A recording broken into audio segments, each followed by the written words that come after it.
So how is Jesus related to the Jubilee and the new Exodus? We'll look at that today. Let's go.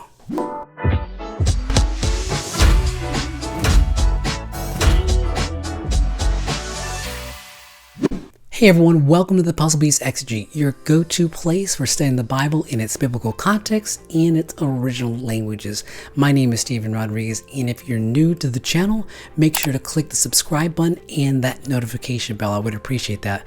So in our previous videos, we looked specifically at Luke chapter 4, Isaiah 61, and the Jewish expectation of the Jubilee. And today, in our third and final video in this series, we'll be looking at the links between Jesus, the Jubilee, and the new Exodus. The thing is, in Luke 4, when Jesus walked in the synagogue that day, he was doing so in a Jubilee year, probably 27 or 28 AD. So the people of Nazareth would have an even higher sense of awareness of the Jubilee connection that Jesus was alluding to in Isaiah 61, 1 through 2, and Isaiah 58, 6. Now again, Jesus chooses to stop prior to the part where it says, "in the day of vengeance of our God," right? But why did he do this?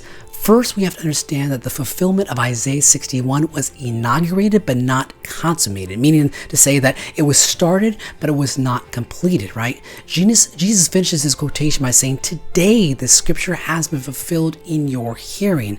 And in the Greek, that word "has been fulfilled" is in the perfect tense, and it actually carries a sense of a present state of being fulfilled, right? It could be translated, "It is being fulfilled in your hearing."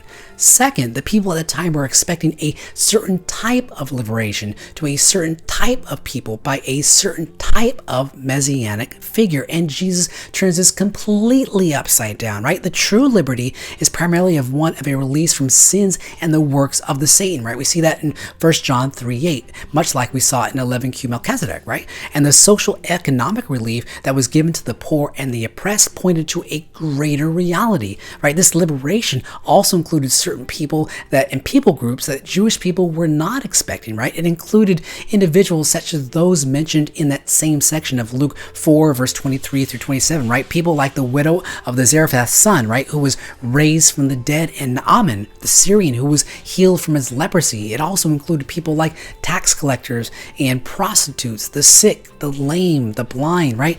Those who are on the outer margins of society would also be part of this liberation. And this liberation was not going to come at the hands of a conquering warrior. No, right? Instead, it would come through the suffering servant. One day, fulfillment of Isaiah 61 2b, right? That last half of the verse will be realized, but that portion was not part of Jesus's earthly ministry.